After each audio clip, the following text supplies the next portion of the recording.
जय जगन्नाथ समस्त की स्वागत करुच्ची आज आउ गोटे बहुत ही इंपोर्टाट वीडियो को। आज वीडियो रे आमे जो बड़का आर क्लासटा जो थिला हमर क्लास 1 रो क्लास 1 रे जो टॉपिक गुडा मु कवर करै पारि नथिली बा जो साइंटिस्ट को विषय मु बड़का कहि पार नथिली कारण क्लास 1 रे जीन पियाजेट ले भाइगोट्स्की लॉरेंस कोलबर्ग और बीएस ब्लूम आउ एडवार्ड थॉर्नडाइक तो एमानक विषय रे मो आर क्लास रे आपण मानकू गोटे मिनिट एमानक विषय रे मु आर क्लास रे आपण मानकू पढ़ाई देइथिली। बाकी बळका रहि जायथिले पिला माने चारोटी साइंटिस्ट एठी पिला माने लिखि दउछि हमर अल्बर्ट पांडुरा। तो एई क्लास रे जो बळका हमर चारोटी साइंटिस्ट रहिले सेमानक विषय रे एई क्लास रे हमें डिस्कशन करदबा। तापर पिला माने लास्ट को पिला माने एडवार्ड थॉर्नडाइक विषय रे मु टिके डिटेल रे पढ़ाई पारि नथिली तरबर हेकि टिके नाउ कहि देथिली। तो आमे एडवार्ड थॉर्नडाइक विषय टिके पढ़ी दबा।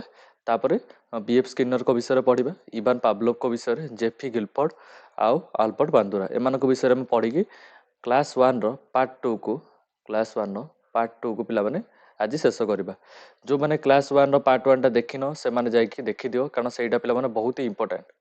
ठीक अछि कारण क्लास 1 रो पार्ट 1 टारे आपन को सब प्रकार साइंटिस्ट जे कि जीन पैजेट होंतु लेव भाइगोट्स्की लॉरेंस कोलबर्ग बीएस ब्लूम आउ आमर जो रहिले एडवार्ड थॉर्नडाइक तांको विषय पिला माने मु पूरा डिटेल रे आपन भल से बुझेइछि।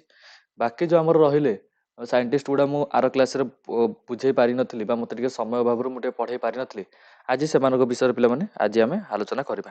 ठीक अछि तो चलंतु स्टार्ट करबा जमा डेरी करबानी ता पूर्व पिला माने आउ गोटे इंपोर्टेंट कथा कहि दे जो माने एई क्लास रो नोट्स जो माने नबाकू चाहूचो ठीक अछि ना आपण एई नंबर टारे मते मेसेज करि परिबे 7894749676 एई नंबर टारे पिला माने मते गोटे हाय पठे देबे। हाय पठे देले मु आपन गोटे क्यूआर कोड सेंड करिवि जोथरे आपण 100 टका पेमेंट करी आपण मो टेलीग्राम चैनल रे जॉइन हेई परिबे जहा फल कि आपण मोर जो क्लास नोट्स गुड़ा ताकू आपण पाई परिबे से टेलीग्राम चैनल रे। ठीक अछि आपण करिवे ए नंबर टारे मते गोटे हाय पठे देले मु आपण को गोटे क्यूआर कोड देबी सेथरे आपण 100 टका पेमेंट करि देगी पेमेंट करि साला पर म आपण गोटे टेलीग्राम चैनल रो लिंक पठेबी सेई लिंक रे आपण क्लिक करबे ए क्लास रो जहा भी सब नोट्स अछि आ पेपर 1 पेपर 2 रो पेडागोजी रो कंप्लीट नोट म आपण को सेथरे प्रोवाइड करि देबी। तो चलंतु आ लेट करबानी आज रो क्लास को स्टार्ट करबा। गोटे मिनिट को जा जाइथिले आगो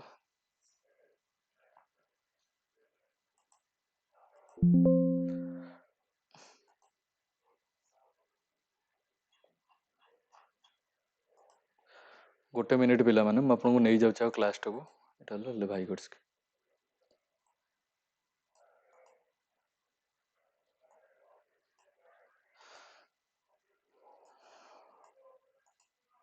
हाँ तो पिला माने काली मु थंडाई विषय रे अल्प बहुत कहि कि बा बेसी डिटेल न जाई कि मु क्लास टा शेष कर देथिली। ए वीडियो रे मु चेष्टा करबी थंडाई को आउ थरे टिके पढ़ाई देकी आ बाकी जति सब हमर साइंटिस्ट रहिथिले अल्बर्ट बांदुरा को जाय ताकू सब दियो मु कंप्लीट करे देबी तापर आपनकर जो जेति सिलेबस रे देई टॉपिक ताकू मु शेष करे देबी। ठीक अछि तो एडवार्ड थंडाइक से कोन थिले पिला माने गोटे मिनिट देखंतु एडवार्ड थॉर्नडाइक सी जने थिले हमर अमेरिकन साइंटिस्ट जी कि एजुकेशनल साइकोलॉजिस्ट जो एजुकेशनल साइकोलॉजी से फील्ड रे से बहुत ताकर अवदान रही अछि।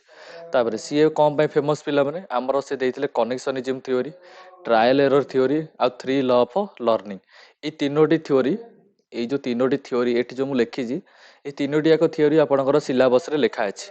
ठीक अछि तो जेहेतु ए सब हमर एडवार्ड थॉर्नडाइक देइचंती तो तांकर थ्योरी गुडा हमर सिलेबस रे लेखा अछि तो आमे एडवार्ड थॉर्नडाइक विषय टिके पढि दबा आ तांकर थ्योरी गुडा जदि हमर पढि दबा ताले हमर सिलेबस रे जो पोर्शन रे लेखा अछि तीनटा को थ्योरी सेति को आपनकर कंप्लीट हे जिवो आ एडवार्ड थॉर्नडाइक विषय से पचारे क्वेश्चन पचारे कि कनेक्शनिज्म थ्योरी के देथिले तो आपण माने आंसर दे परिबे जे एडवार्ड थॉर्नडाइक देथिले।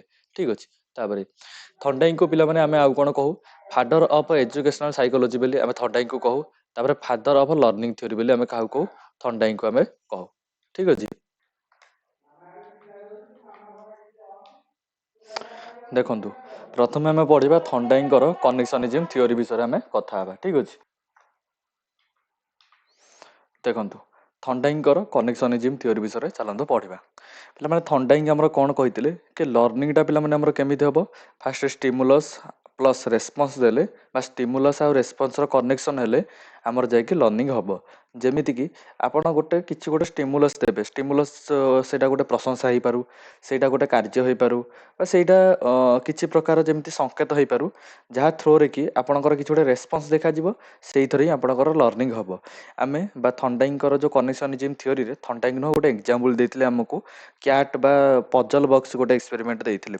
ସେଇ ଏକ୍ସପେରିମେଣ୍ଟଟାକୁ ଆମେ ଭଲସେ ପଢ଼ିଗଲେ ଆପଣ ଜାଣିଦେବେ ଯେ ଷ୍ଟିମୁଲସ୍ କ'ଣ, ରେସ୍ପନ୍ସ କ'ଣ, ଆଉ ଷ୍ଟିମୁଲସ୍ ଆଉ ରେସ୍ପନ୍ସ ଥ୍ରୋରେ ଆପଣଙ୍କର କେମିତି ଲର୍ଣ୍ଣିଂ ହେବ ସେ ବିଷୟରେ ବି ଆପଣ ଜାଣିଦେବେ।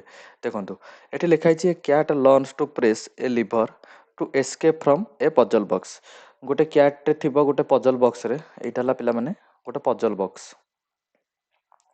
এই ପଜଲ୍ ବକ୍ସ ଭିତରେ, ପଜଲ୍ ବକ୍ସଟା ପିଲାମାନେ ଏମିତି ଏଇଟା ପିଲାମାନେ ଲୁହାର ବାର ଗୁଡ଼ା ସବୁ ଲାଗିଥିବ, ଆ ଭିତରେ ପିଲାମାନେ ବିଲେଇଟା ଥିବ। ଏଠି ପିଲାମାନେ ଗୋଟେ ଲିଭର ବା ସୁଇଚ୍ ଆପଣ କହିପାରିବେ, ଏଠି ପିଲାମାନେ ଗୋଟେ ଥିବ। ଆଉ ଏଠି ପିଲାମାନେ ଆପଣଙ୍କର କ୍ୟାଟ୍ଟା, ଠିକ୍ ଅଛି, କ୍ୟାଟ୍ଟା ଆ ଭିତରେ ପିଲାମାନେ ଅଛି। ଦେଖନ୍ତୁ ଏଇଠି ବାହାରେ ପିଲାମାନେ କ୍ୟାଟ୍ ବା ଯେଉଁ ବିଲେଇ ଖାଇବା ପାଇଁ ଖାଦ୍ୟତିକ ଏଠି ଥୁଆଯାଇଛି। ବିଲେଇ କ'ଣ ନା, ବିଲେଇକୁ ଆମର ଯିଏ ଥିଲେ ଥଣ୍ଡାଇକ ଗଲେ ବିଲେଇଟାକୁ ପିଞ୍ଜରା ଭିତରେ ରଖିଥିଲେ, ଆଉ ବାହାରେ ଖାଦ୍ୟ ଥୋଇଦେଲେ। ଯେତେବେଳେ ବିଲେଇକୁ ଭୋକ ଲାଗିଲା ସିଏ କ'ଣ କଲା ନା, ଏଇ ପିଞ୍ଜରା ଭିତରେ ଯେଉଁ ଲୁହାରର ଯେଉଁ ବାର ଗୁଡ଼ା ଲାଗିନି, ତାକୁ ଫାଷ୍ଟ ରାମ୍ପୋଡ଼ିବ ଜୋରେ, ତାକୁ ଗୋଇଠା ମାରିବ, ଏଇ ପଜଲ୍ ବକ୍ସ ଭିତରେ ଡେଇଁବ। କିନ୍ତୁ ଏସବୁ କଲା ସମୟ ନୁହଁ, ତାର ହାତଟା ବା ତା ଗୋଡ଼ଟା ବା ସେ କିଛି ଗୋଟେ ଭୁଲ ବଶତଃ ଏ ଲିଭରର ସୁଇଚରେ ପିଲାମାନେ ଆଗ ହାତ ବଜେଇଦବ, ଯାହାଫଳରେ କି ଏ ଗେଟ୍ଟା ନୁହଁ ଆସ୍ତେ ଆସ୍ତେ ଆସ୍ତେ ଆସ୍ତେ ଉପରକୁ ଓପନ୍ ହେଇକା ଯିବ। ଯେତେବେଳେ ଉପରକୁ ଓପନ୍ ହେଇକା ଯିବ, ବିଲେଇ ଜାଣିଲା ଯେ କି ଯେତେବେଳେ ମୁଁ ଏଇ ଲିଭରଟାକୁ ଦବେଇବି ସେତେବେଳେ ଏଇ ଗେଟ୍ଟା ଓପନ୍ ହେଇଯିବ, ତାପରେ ସେ ଯାଇକି ଖାଦ୍ୟ ଖାଇବ।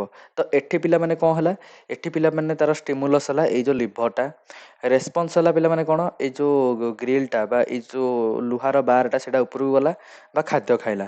ଷ୍ଟିମୁଲସ୍ ପିଲାମାନେ କ'ଣ, ଷ୍ଟିମୁଲସ୍ ହେଲା ସୁଇଚ୍, ରେସ୍ପନ୍ସ ବା ଏଇ ଷ୍ଟିମୁଲସ୍ ଥ୍ରୋରେ ରେସ୍ପନ୍ସ ପିଲାମାନେ କ'ଣ ହେଲା କି ସେ ବାହାରକୁ ଆସିକି ସେ ଖାଦ୍ୟଟାକୁ ଖାଇଲା ବା ଲିଭରଟା ଟେକି ହେଲା। ଦେଖନ୍ତୁ ପଜଲ୍ ବକ୍ସ ଏକ୍ସପେରିମେଣ୍ଟଟା ଆମେ ଭଲସେ ଏକ୍ସପ୍ଲେନ୍ ଚାଲନ୍ତୁ କରିବା। ଆଉ ଏଇଟା ହେଲା ପିଲାମାନେ ଥଣ୍ଡାଇଙ୍କର ମୋଷ୍ଟ ଫେମସ୍ ୱାର୍କ। ଆଉ ବେଳେବେଳେ କୋଶ୍ଚିନ୍ରେ ପଚାରିଦିଏ ଯେ ଥଣ୍ଡାଇକ ଯେଉଁ ଏକ୍ସପେରିମେଣ୍ଟ କରିଥିଲେ ସେ ଏକ୍ସପେରିମେଣ୍ଟର ନାଁ କ'ଣ, ସେଇଟା ହେଲା ପଜଲ୍ ବକ୍ସ। ଆଉ ଏଇ ଯେଉଁ ଥଣ୍ଡାଇକ ଆମର କାହାକୁ ନେଇକି ଏକ୍ସପେରିମେଣ୍ଟ କରିଥିଲେ ପିଲାମାନେ, ଆମର କ୍ୟାଟ୍କୁ ନେଇକି ଏକ୍ସପେରିମେଣ୍ଟ କରିଥିଲେ। ଏଇଟା ଡାଇରେକ୍ଟ କୋଶ୍ଚିନ୍ରେ ପଚାରିଦେବ। ତାପରେ ପ୍ରୋସେସ୍ ଚାଲନ୍ତୁ, ଅଛି cat tries many random actions, scratching, jumping, biting bars. ସେ ବହୁତ ସାରା ରାଣ୍ଡମ୍ ଆକ୍ସନ୍ କଲା। ଯେତେବେଳେ ସିଏ ସେଇ ଯେଉଁ ପଜଲ୍ ବକ୍ସ ଭିତରେ ଯେତେବେଳେ ଏଇ କ୍ୟାଟ୍ଟା ଥିଲା, ସେତେବେଳେ ସେ ବହୁତ ସାରା ରାଣ୍ଡମ୍ ଆକ୍ସନ୍ସ କଲା। କ'ଣ କଲା, ସ୍କ୍ରାଚିଂ କଲା, ଜମ୍ପିଂ କଲା, ଏଇ ଯେଉଁ ବାରଟା ଯେଉଁ ଲାଗିଥିଲା ନା, ଏଇ ଯେଉଁ ଲୁହା ବାରଟା, ସେ ବାରଟାକୁ ବି ବିଟ୍ ବି କଲା। ଆକ୍ସିଡେଣ୍ଟାଲି ସେ କ'ଣ ନା, ସେ ଯେଉଁ ଲିଭରଟାକୁ ପ୍ରେସ୍ କରିଦେଲା। ଏଠି ଗୋଟେ ପିଲାମାନେ ଲିଭର ଲାଗିଥିବ, ସେ ଲିଭରଟାକୁ ଆକ୍ସିଡେଣ୍ଟାଲି ସେ ପ୍ରେସ୍ କରିଦେଲା, ଯାହାଫଳରେ କି ଡୋର୍ଟା ଓପନ୍ ହେଲା ଆଉ ବିଲେଇଟା ଖାଦ୍ୟ ପାଖରେ ଯାଇକି ପହଞ୍ଚିଲା। In repeated trials random actions were reduce.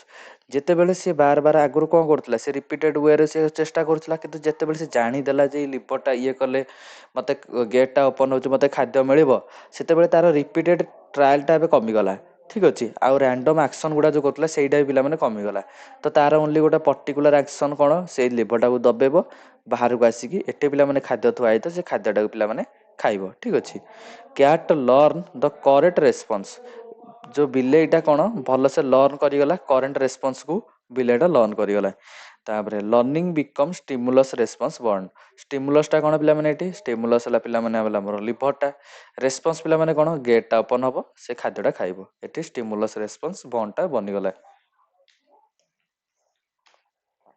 ତାପରେ ଆମର ଥଣ୍ଡାଇଙ୍କର କନେକ୍ସନିଜିମ୍ ଥିଓରିଟା ପିଲାମାନେ କ'ଣ କି, ଷ୍ଟିମୁଲସ୍ ଗୋଟେ ସିଚୁଏସନ୍ ଅର୍ ସିଗ୍ନାଲ୍ ହେବ, ଷ୍ଟିମୁଲସ୍କୁ ଆମେ କହିବା। ରେସ୍ପନ୍ସ ପିଲାମାନେ କ'ଣ, ଦ ଆକ୍ସନ୍ ଟେକେନ୍, ଯେଉଁ ଆକ୍ସନ୍ଟା ପିଲାମାନେ କରିବା ସେଇଟା ହେଲା ରେସ୍ପନ୍ସ। ମୋର୍ repetition stronger stimulus response connection. ଯେତେ ଥର ଆମେ ରିପିଟେସନ୍ କରିବା ସେତେ ବଣ୍ଡଟା ତାର ବା ଷ୍ଟିମୁଲସ୍ ରେସ୍ପନ୍ସର ବଣ୍ଡଟା ସେତେ ଷ୍ଟ୍ରଙ୍ଗ ହେଇକା ଯିବ। ତାପରେ ପିଲାମାନେ ଆମର ଥଣ୍ଡାଇକ ନୁହଁ, ତିନିଟା ପ୍ରାଇମେରୀ ଲ ଅଫ୍ ଲର୍ଣ୍ଣିଂ ଦେଇଛନ୍ତି, ତିନିଟା ଲ ଦେଇଛନ୍ତି। ଆଉ ଏଇ ତିନିଟା ଲ ଠିକ୍ ଅଛି, ବହୁତ ହି ଇମ୍ପୋର୍ଟାଣ୍ଟ, ମାନେ ବହୁତ ହି ଇମ୍ପୋର୍ଟାଣ୍ଟ ଏଇ ତିନିଟାକ ଲ। ଭଲସେ ଧ୍ୟାନ ସହକାରେ ଶୁଣନ୍ତୁ ଆଉ ବୁଝନ୍ତୁ। ପ୍ରଥମ ଲ ହେଲା ପିଲାମାନେ ର of readiness. Law of readiness ମାନେ କ'ଣ, ଆପଣଙ୍କୁ ଗୋଟେ ରିଅଲ୍ ଲାଇଫ୍ ଏକ୍ଜାମ୍ପଲ୍ ମୁଁ ଦେଉଛି। ଯେମିତିକି ଆଗକୁ OTET ଏକ୍ଜାମ୍ ଅଛି, ଠିକ୍ ଅଛି। OTET ଏକ୍ଜାମ୍ ଅଛି। ଆଗକୁ OTET ଏକ୍ଜାମ୍ ଅଛି ବୋଲି ଆପଣ ପଢ଼ିବା ପାଇଁ ରେଡ଼ି ଅଛନ୍ତି। ଠିକ୍ ଅଛି, ରେଡ଼ି ଅଛନ୍ତି। ଆଉ ଏଇ ଟାଇମ୍ରେ ମୁଁ ଆପଣଙ୍କୁ ଯାହା ପଢ଼େଇବି ଆପଣଙ୍କ ମାଇଣ୍ଡରେ ଭଲସେ ଆପଣ ବୁଝିପାରିବେ, କାରଣ ଆଗକୁ OTET ଅଛି। ଆପଣ OTET ପାଇଁ ସିରିୟସନେସ୍ ଦେଖାଉଛନ୍ତି। ଯେହେତୁ ଆଗକୁ OTET ଅଛି ଆଉ ଆପଣ OTET ପାଇଁ ରେଡ଼ି ଅଛନ୍ତି, ତ ଏଇ ସମୟରେ ଆପଣ ଯାହା ପଢ଼ିବେ ଭଲସେ ବୁଝିବେ, ବା ଏଇ ଟାଇମ୍ରେ ଯେଉଁ ଲର୍ଣ୍ଣିଂଟା ହେବ ସେଇଟା ବେଶୀ ଇଫେକ୍ଟିଭ୍ ହେବ। କିନ୍ତୁ ଯଦି ଆଗକୁ OTET ନଥାନ୍ତା ବା OTET ଏକ୍ଜାମ୍ଟା ଏବେ ଡେଟ୍ ବାହାରି ନଥାନ୍ତା ବା କିଛି ନଥାନ୍ତା, ତ ଆପଣ କ'ଣ ନା ସିରିୟସନେସ୍ ଦେଖାଇ ନଥାନ୍ତେ, ଆଉ ଆପଣ ରେଡ଼ି ବି ନଥାନ୍ତେ। ଠିକ୍ ଅଛି, ଆପଣ ରେଡ଼ି ବି ନଥାନ୍ତେ। ଯେହେତୁ ଆପଣ ରେଡ଼ି ନାହାନ୍ତି, ତ ଆପଣଙ୍କର ଯେଉଁ ଲର୍ଣ୍ଣିଂଟା ସେଇଟା କ'ଣ ହେଇପାରିବ କି? ବା ଆପଣ ବିନା ରେଡ଼ିରେ ଆପଣ ଖାଲି ନୋଟ୍ ଫୋଟ୍ ବନାଉନାହାନ୍ତି, ଆପଣ ଖାଲି ଭିଡ଼ିଓଟା ବସି ଦେଖୁଛନ୍ତି। ଠିକ୍ ଅଛି, ଯଦି ବି ଦେଖିକି ବୁଝୁଛନ୍ତି, ନୋଟ୍ ବନାଉନାହାନ୍ତି, ପରେ ରିଭିଜନ୍ କରୁନାହାନ୍ତି, ତ ଏଇଟା ଯେହେତୁ ଆପଣ ରେଡ଼ିନେସ୍ ଆପଣଙ୍କର ନାହିଁ, ତ ଆପଣଙ୍କର ଲର୍ଣ୍ଣିଂ ବି ହେବ ନାହିଁ। ସେମ୍ ଏକ୍ଜାମ୍ପଲ୍, ଯଦି ଗୋଟେ ପିଲାଟେ ରେଡ଼ି ନାହିଁ, ଫିଜିକାଲି ରେଡ଼ି ହେଉ, ମେଣ୍ଟାଲି ରେଡ଼ି ହେଉ, କି ଯେମିତି ବି ସେ ରେଡ଼ି ହେଉ, ସେ ରେଡ଼ି ନାହିଁ ବା ତା ବଡ଼ି ତାର ରେଡ଼ି ନାହିଁ, କି ସେ ଫିଜିକାଲି ରେଡ଼ି ନାହିଁ, ସେ ଇମୋସନାଲି ପ୍ରିପେୟାର ହେଇନି, ଠିକ୍ ଅଛି, ତାହେଲେ ସେ କେମିତି ଲର୍ଣ୍ଣିଂ କରିବ? ଲର୍ଣ୍ଣିଂ ତାର ହେବନି। ସିଏ ଆପଣ ତାକୁ ପଢ଼ଉଥିବେ, ସେ ବୋର୍ ହେଇଯାଉଥିବ, ତାପରେ ସେ ଛାଡ଼ିକି ପଳେଇବ। ଏଇ ଜିନିଷଟା ପିଲାମାନେ ହେଲା ଲ ଅଫ୍ ରେଡ଼ିନେସ୍। ଠିକ୍ ଅଛି। ତାପରେ ଏ ଲର୍ଣ୍ଣର ଲର୍ଣ୍ଣସ୍ ବେଷ୍ଟ।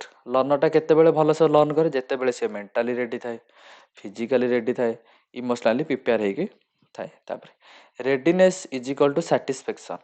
ମାନେ ଯଦି ଗୋଟେ ପିଲାଟେ ଭଲସେ ରେଡ଼ି ଅଛି ପାଠ ପଢ଼ିବାକୁ, ତ ସେ ଭଲସେ ପାଠ ପଢ଼ିବ ଆଉ ସାଟିସ୍ଫ୍ୟାକ୍ସନ୍ ବି ହେବ।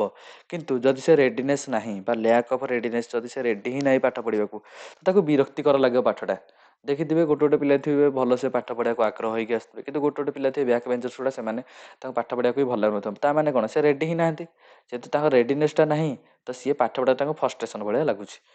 ତାପରେ law of exercise. Law of exercise ପିଲାମାନେ କ'ଣ? Connections become stronger with practice. ଯେତେ ଆପଣ ପ୍ରାକ୍ଟିସ୍ କରିବେ, ସେତେ ଆପଣଙ୍କର ପାଠପଢ଼ାଟା ଷ୍ଟ୍ରଙ୍ଗ ହେବ, ବା ସେତେ ଆପଣଙ୍କର ଜଲ୍ଦି ମନେ ରହିବ। ଏଇନା ଆପଣ ମୋ କଥା ଶୁଣୁଛନ୍ତି, ନୋଟ୍ଟାକୁ ଭଲସେ ବୁଝୁଛନ୍ତି, କିନ୍ତୁ ଆ ପରେ କ'ଣ କରିବେ ନା, ଆପଣ ରିଭିଜନ୍ ହିଁ କରିବେନି। ଠିକ୍ ଅଛି, ଯଦି ଆପଣ ରିଭିଜନ୍ ନ କରିବେ, ତ ଆପଣ ଭୁଲି ଯିବେ। ତ ସେଥିପାଇଁ ମୁଁ ସବୁବେଳେ କୁହେ, ଆପଣମାନେ କ'ଣ କରନ୍ତୁ କି ମୋର ଯେଉଁ ଟେଲିଗ୍ରାମ ଚ୍ୟାନେଲଟା ଅଛି, ସେଥିରେ ଜଏନ୍ କରିଦିଅନ୍ତୁ। ଟେଲିଗ୍ରାମ ଚ୍ୟାନେଲରେ ଜଏନ୍ କରିବା ଫଳରେ ଆପଣଙ୍କର କ'ଣ ହେବ ନା, ଆପଣ ଯେଉଁ ନୋଟ୍ସଟା ଯେତିକ ବି ନୋଟ୍ସ ଅଛି, ସେତିକି ଆଉ ଲେଖିବାକୁ ପଡ଼ିବନି। ଠିକ୍ ଅଛି, କାରଣ ମୁଁ ଏଇ କ୍ଲାସ୍ରେ ଯାହା ବି ପଢ଼ଉଛି, ପୁରା ମୋର ଯେଉଁ ଟେଲିଗ୍ରାମରେ ଗୋଟେ PDF ଦେଇଛି, ସେ PDFରେ ହିଁ ଏକ୍ଜାକ୍ଟ ଜିନିଷକୁ ମୁଁ କପି ପେଷ୍ଟ କରିକି ଏଠି ପଢ଼ଉଛି। କାରଣ PDFରେ ମୁଁ ନିଜେ ଲେଖିଛି, ପୁଣି ସେଇ ଯେଉଁ PDFରେ ଯେଉଁ ଲେଖାଟା ମୋର ଅଛି, ସେଇ ଲେଖାଟାକୁ ମୁଁ ଆପଣଙ୍କ ଆଗରେ PPT ବନେଇକି ଆପଣଙ୍କୁ ପଢ଼ଉଛି। ତ ଆପଣ କ'ଣ କରିବେ, ଏଇ ସବୁ ଜିନିଷ ଯଦି ବି ଆପଣଙ୍କ ପାଖରେ ସମୟ ଅଛି, ତାହେଲେ ଲେଖନ୍ତୁ ବା ନୋଟ୍ ବନାନ୍ତୁ। ଯଦି ଆପଣଙ୍କ ପାଖରେ ସମୟ ନାହିଁ, ତ ନୋଟ୍ ବନାନ୍ତୁ ନାହିଁ। ଆପଣ କ'ଣ କରନ୍ତୁ, PDFଟାକୁ, କାରଣ ଆପଣ ଥରେ ଭାବନ୍ତୁ, ଆପଣଙ୍କ ପାଖରେ ଆଉ ରହିଲା 15 ଦିନ ରହିଲା, 15ରୁ 14 ଦିନ ରହିଲା। ଯଦି ଆପଣ ସବୁତିକ ନୋଟ୍ ବନେଇବେ, ତ ଆପଣଙ୍କର ନୋଟ୍ ବନଉ ହିଁ 10 ଦିନ ପଳେଇଥିବ। ତ ଆପଣ କ'ଣ ରିଭିଜନ୍ କେତେବେଳେ କରିବେ? ଠିକ୍ ଅଛି ନା? ତ ଆପଣ ଗୋଟେ କାମ କରନ୍ତୁ, ନୋଟ୍ଟାକୁ ପରଚେଜ୍ କରିଦିଅନ୍ତୁ। ନୋଟ୍ଟା ପରଚେଜ୍ କରିବା ଦରକାର ନାହିଁ, ଆମର ଟେଲିଗ୍ରାମ ଚ୍ୟାନେଲରେ ଆପଣ ଜଏନ୍ କରିଦିଅନ୍ତୁ। ମୋ ଟେଲିଗ୍ରାମ ଚ୍ୟାନେଲର ଲିଙ୍କଟା ଆପଣ କେମିତି ପାଇବେ? ଆପଣ ଏଇ ନମ୍ବରଟାରେ ପିଲାମାନେ ମୋତେ ମେସେଜ୍ କରିବେ, 78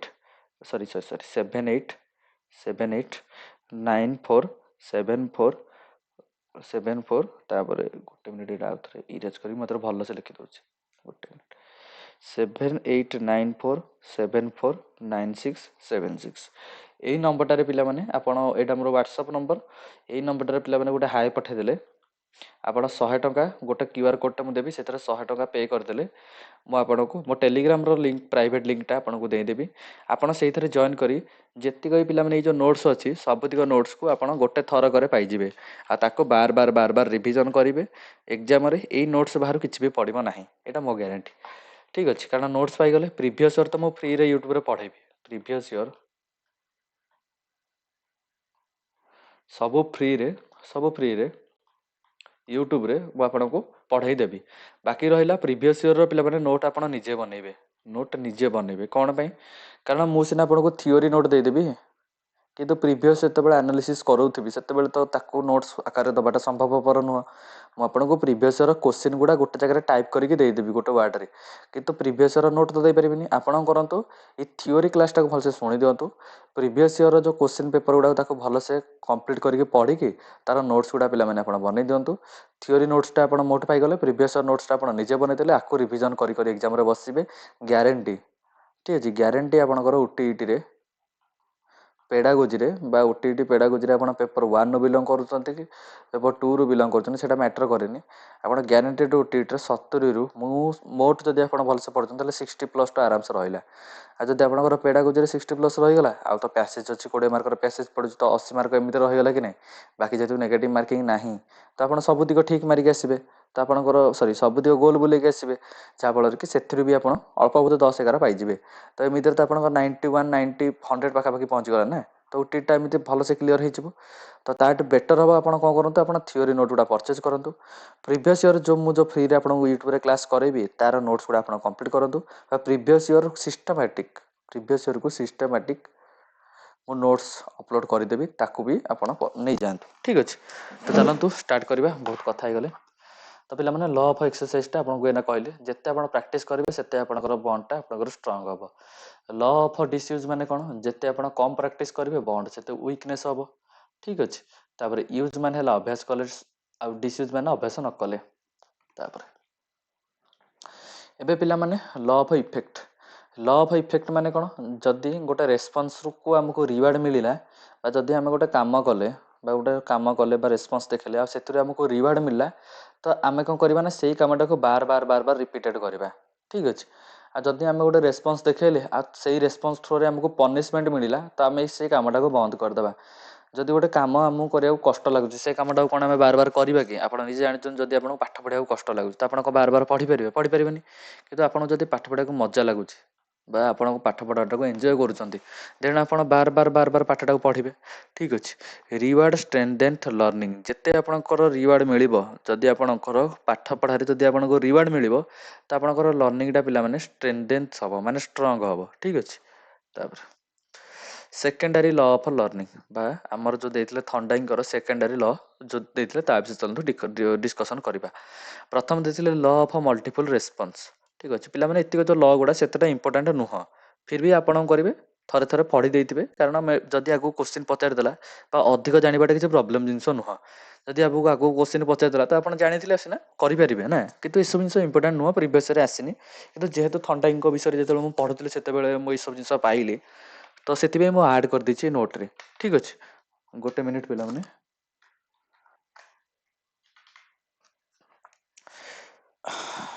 ଦେଖନ୍ତୁ, ପ୍ରଥମେ ଦେଇଥିଲେ law of multiple response. Law of multiple response ମାନେ କ'ଣ, learners try different ways until they ସକ୍ସିଡ୍। ଆପଣ ବି ହୁଅନ୍ତୁ ବା ଗୋଟେ ଲର୍ଣ୍ଣର ହୁଅନ୍ତୁ, ଯେତେ ଯାଏଁ ଗୋଟେ କାମକୁ ସେ ସକ୍ସେସ୍ ପାଇନି ବା ସେ କାମରେ ଯେତେ ସେ ସକ୍ସେସ୍ ପାଇନି, ସେ ଡିଫରେଣ୍ଟ ୱେ ଟ୍ରାଏ କରୁଥିବ। ଠିକ୍ ଅଛି ନା, ଏଇଟା ପିଲାମାନେ କହନ୍ତି ଲ ଅଫ୍ ମଲ୍ଟିପୁଲ୍ ରେସ୍ପନ୍ସ। ବା ଆପଣ ଯେତେବେଳେ ଯାଏଁ OTTଟା କ୍ଲିୟର କରିନାହାନ୍ତି ସେଥିପାଇଁ ଆପଣ କ'ଣ କରିବେ, different strategy, different YouTube channel, different question ଆପଣ ପ୍ରାକ୍ଟିସ୍ କରିବେ। Same learner try different ways until they succeed. ତାପରେ law of set or attitude. Law of set or attitude ମାନେ କ'ଣ, learning depends on interest, mindset or attitude. ଲର୍ଣ୍ଣିଂଟା କାହା ଉପରେ ପିଲାମାନେ depend କରେ, ଆପଣଙ୍କର ଇଣ୍ଟରେଷ୍ଟ ଉପରେ ଡିପେଣ୍ଡ କରେ, ଆପଣଙ୍କର ମାଇଣ୍ଡ ସେଟ୍ ଉପରେ ଡିପେଣ୍ଡ କରେ, ଆଉ ଆପଣଙ୍କର ଆଟିଟ୍ୟୁଡ୍ ଉପରେ ଡିପେଣ୍ଡ କରେ। ଠିକ୍ ଅଛି, ତାପରେ law of prepotency of element. Law of prepotency of element ମାନେ କ'ଣ, ଲର୍ଣ୍ଣର ଫୋକସ୍ କରେ କ'ଣ, ଏସେନ୍ସିଆଲ ପଏଣ୍ଟ ଫାଷ୍ଟ। ଯେଉଁ ପଏଣ୍ଟ ଗୁଡ଼ା ଫାଷ୍ଟ ଏସେନ୍ସିଆଲ ଥିବ ସେ ବା ଏସେନ୍ସିଆଲ ମାନେ କ'ଣ, ମହତ୍ତ୍ୱପୂର୍ଣ୍ଣ। ଠିକ୍ ଅଛି ନା, ଯେଉଁ ପଏଣ୍ଟ ଗୁଡ଼ା ଏସେନ୍ସିଆଲ ଥିବ ତା ଉପରେ ପିଲାମାନେ ଆଗ ଫୋକସ୍ କରେ, ସେଇ ଲକୁ ପିଲାମାନେ କହନ୍ତି ଲ ଅଫ୍ ପ୍ରି ପୋଟେନ୍ସି ଏଲିମେଣ୍ଟଟାକୁ କହନ୍ତି। ତାପରେ law of response by analogy. Law of response by analogy ମାନେ କ'ଣ, ଆପଣଙ୍କର ପୁରୁଣା ଜ୍ଞାନ ବା ଓଲ୍ଡ ଲର୍ଣ୍ଣିଂ ହେଲ୍ପ କରେ କ'ଣ, ନ୍ୟୁ ଲର୍ଣ୍ଣିଂ। ବା ଆପଣଙ୍କର ପୁରୁଣା ଜ୍ଞାନ ହେଲ୍ପ କରେ କ'ଣ, ନୂଆ ଜ୍ଞାନକୁ। ଠିକ୍ ଅଛି, ତାପରେ law of associative shifting. Law of associating shifting ମାନେ କ'ଣ, response shift from one stimulus to another with training. ଗୋଟେ ରେସ୍ପନ୍ସଟେ ସିଫ୍ଟ କରେ କ'ଣ, ଗୋଟେ ଷ୍ଟିମୁଲସ୍ରୁ ଆଉ ଗୋଟେ ଷ୍ଟିମୁଲସ୍କୁ ଆପଣ ଯଦି ଟ୍ରେନିଂ କରିବେ। ଯେମିତିକି ଗୋଟେ କାମକୁ ବା ଆପଣ ଗୋଟେ କାମଟା ବହୁତ ବର୍ଷ ହେଲା କରିଚାଲିଛନ୍ତି, କିନ୍ତୁ ଆଉ ଗୋଟେ କାମ ଆପଣ କରିବାକୁ ଚାହୁଁଛନ୍ତି, ଆପଣ କେମିତି ସିଫ୍ଟ କରିବେ, ଟ୍ରେନିଂ ମାଧ୍ୟମରେ ସିଫ୍ଟ କରିବେ। ସେଇ ଜିନିଷଟା ପିଲାମାନେ ହେଲା ଲ ଅଫ୍ ଆସୋସିଏଟିଭ୍ ଟ୍ରେନିଂ ବା ସିଫ୍ଟିଂ। ତାପରେ ଏଜୁକେସନାଲ ଇମ୍ପ୍ଲିକେସନ୍ ମାନେ କ'ଣ, କି ଯେମିତିକି ଆପଣ ଯାହା ବି ଏଠୁ ଶିଖିଲେ, ଥଣ୍ଡାଇଙ୍କ ଲରୁ ଶିଖିଲେ, ତାକୁ ଆମେ ଏଜୁକେସନରେ କେମିତି ଇମ୍ପ୍ଲିକେସନ୍ କରିବା। ଠିକ୍ ଅଛି ନା, ଦେଖନ୍ତୁ ଲର୍ଣ୍ଣିଂ ବାଇ ଡୁଇଂ ମାନେ ଆମେ କାମ କରିକି ଶିଖିବା। ଲର୍ଣ୍ଣିଂ ବାଇ ଡୁଇଂ ଆମେ କାମ କରିକି ଶିଖିବା। କାହାଠୁ ଶିଖିଲେ ପିଲାମାନେ? ଥଣ୍ଡାଇଙ୍କଠୁ ବା ତାଙ୍କର ଯେତିକ ଲ ପଢ଼ିଲେ ସେଇ ଲରୁ ଆମେ ଶିଖିଲେ ଯେ ଆମେ ଯାହା ବି କରିବା କାମ କରିକି ବା ଆମେ କାମ କରିକି ଲର୍ଣ୍ଣିଂଟା କରିବା। Practice is essential. ଆପଣ ଯେତେ ପ୍ରାକ୍ଟିସ୍ କରିବେ ସେତେ ଆପଣଙ୍କର ଲର୍ଣ୍ଣିଂଟା ଷ୍ଟ୍ରଙ୍ଗ ହେବ। ମୋଟିଭେସନଟା ଇମ୍ପ୍ରୁଭ୍ କରେ ଲର୍ଣ୍ଣିଂକୁ। ଆପଣ ଯଦି ମୋଟିଭେଟେଡ୍ ଅଛନ୍ତି ତ ଆପଣ ଭଲସେ ପାଠ ପଢ଼ିପାରିବେ। ଠିକ୍ ଅଛି ନା? Small steps in learning. ଯେତେ ଛୋଟ ଛୋଟ ଷ୍ଟେପ୍ରେ ଆପଣ ପଢ଼ିବେ ସେତେ ଜଲ୍ଦି ଜଲ୍ଦି ଜଲ୍ଦି ଜଲ୍ଦି ଯିବେ। ଯେମିତିକି କଇଁଛ ଆଉ ଠେକୁଆ ଗପ ଆପଣମାନେ ଜାଣିଛନ୍ତି କି କଇଁଛ କ'ଣ କଲା ନା ସବୁ ଦିନ ବା ସବୁବେଳେ ଅଳ୍ପ ଅଳ୍ପ ଅଳ୍ପ ଅଳ୍ପ ସ୍ଲୋରେ ଗଲା। କିନ୍ତୁ ଠେକୁଆ କ'ଣ କରେ? ଆଜି ଜୋରିଆ ପଳେଇବ ବା ଜୋରିଆ ଦୌଡ଼ିକି ଯିବରେ ଟିକେ ରେଷ୍ଟ କରିଦେବ, କିଛି ସମୟ ରହିଯିବ, ପୁଣି ଜୋରିଆ ଦୌଡ଼ିକି ପଳେଇବ। ସେମିତି କଲେ ବା ସେମିତିଟା ଏଇ ତଳ ପ୍ରୋସେସଟା ବା ଠେକୁଆ ପ୍ରୋସେସଟା ପୁରା ଭୁଲ। କଇଁଛ ପ୍ରୋସେସଟା ପୁରା ଠିକ୍। ଆପଣ ଧୀରେ ଧୀରେ ଧୀରେ ଧୀରେ ଛୋଟ ଛୋଟ ଷ୍ଟେପ୍ରେ ଆପଣ ପାଠଟାକୁ ଲର୍ଣ୍ଣିଂ ବା କରିବେ। Drill and practice useful. ଯେମିତିକି ଆପଣ ଯେତେ ଯେତେ ଆପଣ ପ୍ରାକ୍ଟିସ୍ କରିବେ ସେଇଟା ଆପଣଙ୍କ ପାଇଁ ସେତେ ୟୁଜଫୁଲ୍ ହେବ। ଲିମିଟେସନ୍ ପିଲାମାନେ କ'ଣ ରହିଗଲା ବା କମିଟା ପିଲାମାନେ କ'ଣ ରହିଗଲା? କମି ରହିଗଲା। ଠିକ୍ ଅଛି। ପ୍ରଥମ ହେଲା ମେକାନିଷ୍ଟିକ୍ ଭିଉ। ମେକାନିଷ୍ଟିକ୍ ଭିଉ ମାନେ କ'ଣ? Only stimulus response connections ignore higher thinking. ଯଦି ଆପଣ ଖାଲି ଷ୍ଟିମୁଲସ୍ ରେସ୍ପନ୍ସ କଲେ ବା ଯଦି ଗୋଟେ କାମ କରୁଛନ୍ତି ଆପଣ ଯଦି ସବୁ କାମର ରିୱାର୍ଡ଼ ଖୋଜିଲେ ତ ଆପଣ କ'ଣ ହାୟର ଥିଙ୍କିଂଟା ଆପଣ ପାଇପାରିବେ କି? ଯଦି ଆପଣ ଏଇନା ଟାର୍ଗେଟ୍ କରିଛନ୍ତି ଜୁନିୟର ଟିଚର, ଠିକ୍ ଅଛି, ଆପଣ ଜୁନିୟର ଟିଚରକୁ ଟାର୍ଗେଟ୍ କରିଛନ୍ତି। ଜୁନିୟର ଟିଚରକୁ ଯଦି କ୍ଲିୟର କରିବ କି ଆପଣ ଯଦି ଟାର୍ଗେଟ୍ କରିଛନ୍ତି ଗୋଟେ ହାୟର ଲେବୁଲର ଜବ୍ଟେ, ଯେମିତି ହେଲା ଆମର ପିଜିଟି ହଉ, ପୋଷ୍ଟ ଗ୍ରାଜୁଏଟ୍ ଟିଚର ହଉ କି ଟିଜିଟି ହଉ, ଏଇଟା ପିଲାମାନେ ଗୋଟେ ହାୟର ଲେବୁଲର ଜବ୍ ଗୁଡ଼ା, ଯେମିତି ଗ୍ରୁପ୍ ବିର ଜବ୍ ଗୁଡ଼ା, ଗ୍ରୁପ୍ ବି। ଠିକ୍ ଅଛି। ଯଦି ଏସବୁ ପାଇଁ ଯଦି ଆପଣ ପ୍ରିପେୟାର କରୁଛନ୍ତି ତ ଆପଣଙ୍କୁ କ'ଣ କରିବାକୁ ପଡ଼ିବ? ବହୁତ ସାରା ସିଲାବସ୍କୁ କମ୍ପ୍ଲିଟ୍ କରିବାକୁ ପଡ଼ିବ, ବହୁତ ସାରା ମକ୍ ଟେଷ୍ଟ ଦେବାକୁ ପଡ଼ିବ, ବହୁତ ସାରା କୋଶ୍ଚିନ୍ ପ୍ରାକ୍ଟିସ୍ କରିବ। ତ ଏସବୁ ପ୍ରୋସେସଟା ନା ବହୁତ ଲମ୍ବା ପ୍ରୋସେସ୍। ଠିକ୍ ଅଛି। ତ ଯଦି ଆପଣଙ୍କର ଅଭ୍ୟାସ ହେଇଗଲାଣି ଯେ ଆପଣ ଟିକେ କାମ କରିଦେଇକି ଆପଣଙ୍କୁ ଟିକେ ରିୱାର୍ଡ଼ ଦରକାର, ତ ଆପଣ କ'ଣ ଏତେ ବଡ଼ ପ୍ରୋସେସଟା କମ୍ପ୍ଲିଟ୍ କଲା ଆସିକି ଆପଣଙ୍କୁ ବହୁତ କଷ୍ଟ ଲାଗିବ ନା? ତ ସେମ୍ ଜିନିଷ ଲେଖା ହେଇଛି ମେକାନିଷ୍ଟିକ୍ ଭ୍ୟୁ। ଠିକ୍ ଅଛି। ମେକାନିଷ୍ଟିକ୍ ଭ୍ୟୁ ମାନେ କ'ଣ? କି ଆମର ଥଣ୍ଡାଇକ୍ ବିଲିଭ୍ କରୁଥିଲେ କି ଗୋଟେ ରିୱାର୍ଡ଼ ଦେଲେ ହିଁ କାମଟା ହେବ। ଠିକ୍ ଅଛି। କାରଣ ଯଦି ସାଙ୍ଗେ ସାଙ୍ଗେ ଆପଣ ଗୋଟେ କାମକୁ ରିୱାର୍ଡ଼ ଦେବେ ଆଉ ଗୋଟେ ପିଲାର ସେଇଟା ଅଭ୍ୟାସ ହେଇଯିବ ତ ସିଏ ହାୟର ଲେବୁଲ୍ ଠିକ୍ ସେ କରିପାରିବ ନାହିଁ ଆଉ ଗୋଟେ ବଡ଼ କାମ ସିଏ କରିପାରିବ ନାହିଁ। ଏଇଟା ହେଲା ପିଲାମାନେ ହେଲା ମେକାନିଷ୍ଟିକ୍ ଭ୍ୟୁ। ତାପରେ ସୁଇଟେବୁଲ୍ ମୋର୍ ଫର୍ ଆନିମଲ୍ସ। ଏଇ ଯେଉଁ ଲଟା ପିଲାମାନେ ଦେଲେ ବା ଏଇ ଯେଉଁ ଥଣ୍ଡାଇଙ୍କର ଯେଉଁ ଲଟା ଦେଲେ ସେ କାହା ଉପରେ ଏକ୍ସପେରିମେଣ୍ଟ କରିକି ଦେଲେ? କ୍ୟାଟ୍ ଉପରେ ଏକ୍ସପେରିମେଣ୍ଟ କରିକି ଦେଲେ।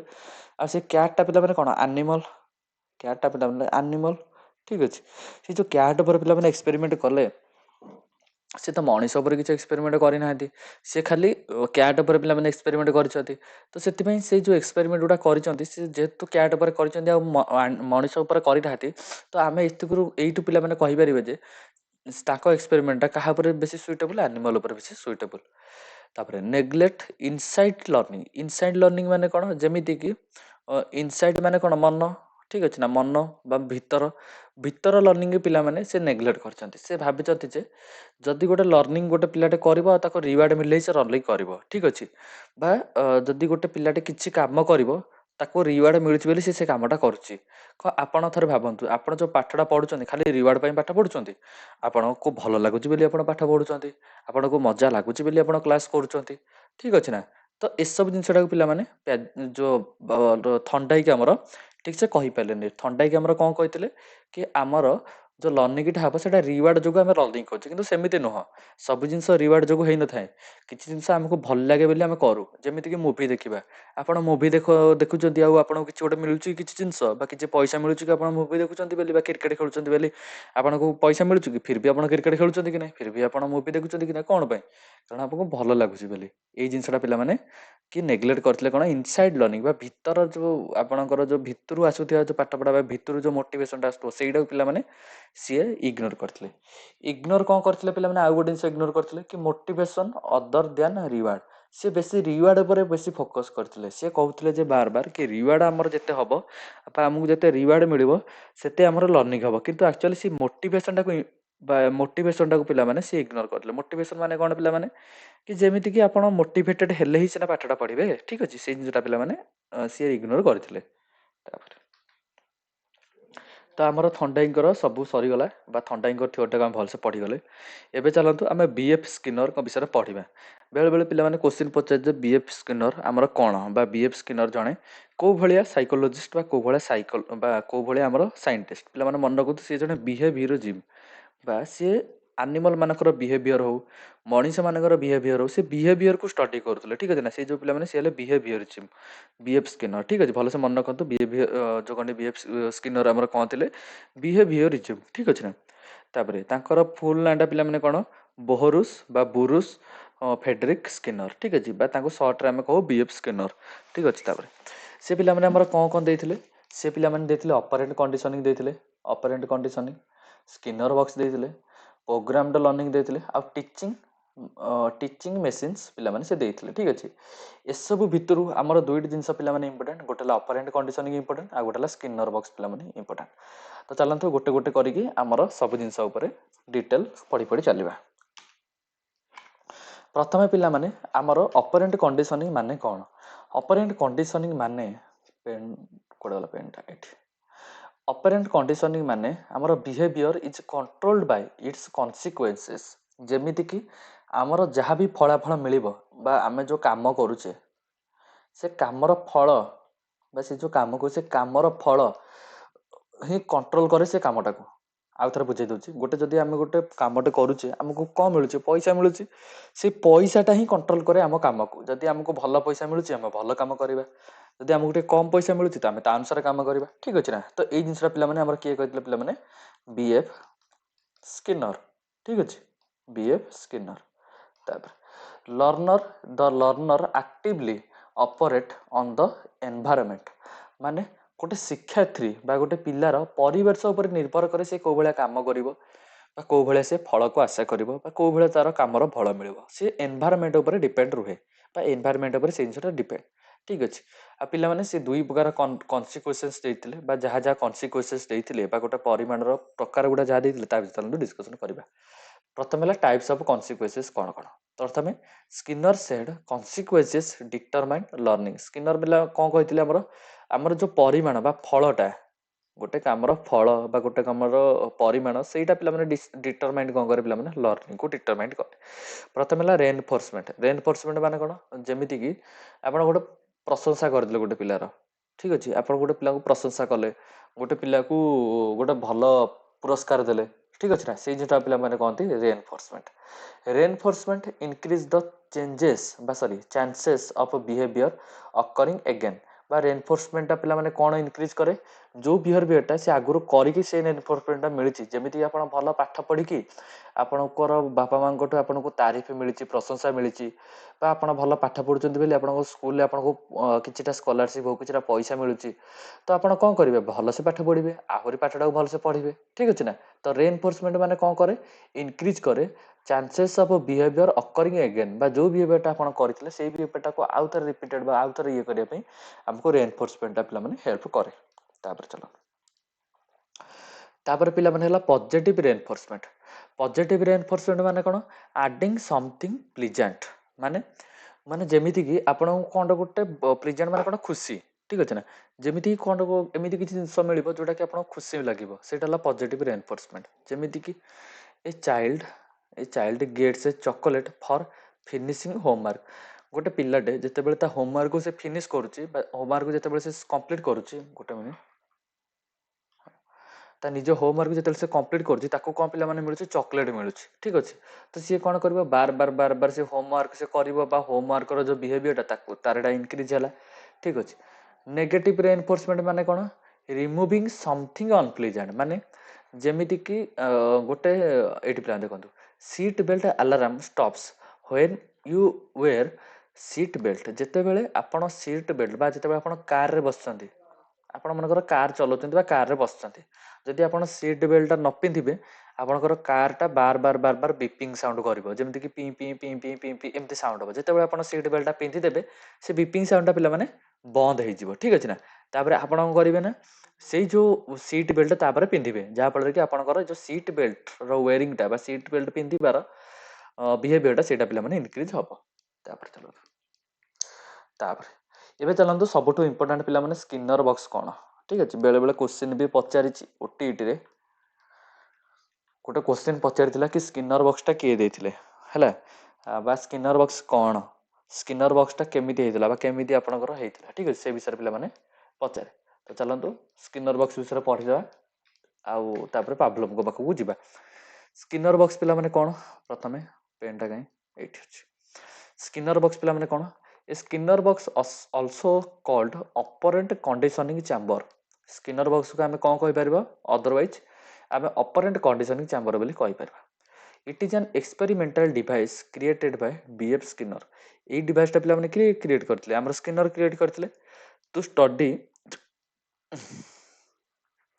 to study how animals learn through reinforcement and punishment से कौन स्टडी करथिले ए जो स्किनर बॉक्स रो कि गोटे एनिमल हो बा गोटे चाइल्ड हो से केमिति स्टडी करूची बा केमिति से स्किनर बॉक्स रू से स्टडी करची से विषय जानिया पे प्रथम है स्किनर बॉक्स कौन पाई बनैथिले पिला माने बा स्किनर बॉक्स रो पर्पस कौन थिला बनैबार to scientifically study how behaviour changes when consequences बा रिवार्ड बा पनिशमेंट ठीक अछि कॉन्सिक्वेंसेस कौन आसे रिवार्ड बा पनिशमेंट आसे आर गिवन जेतेबेले आमे रिवार्ड दबा कि पनिशमेंट दबा सेतेबेले हमर बिहेवियर रे कौन चेंजेस आसे सेटा जानिया पाई पिला माने से स्किनर बॉक्स टा पिला माने बना हितला चलो देखंतु स्किनर बॉक्स रो हमर एक्सपेरिमेंट टा कोन बा केमिति काम करे चलतो बुझबा जेमिति कि स्किनर बॉक्स रो कौन हला गोटे रैट बा गोटे भोकिला जो हमर कोन कहि परिबा भोकिला मूसा रैट माने कोन मूसा गोटे स्किनर बॉक्स भितरे बा स्किनर जे गोटे मूसा को स्किनर बॉक्स भितरे रखिले एट फर्स्ट द रैट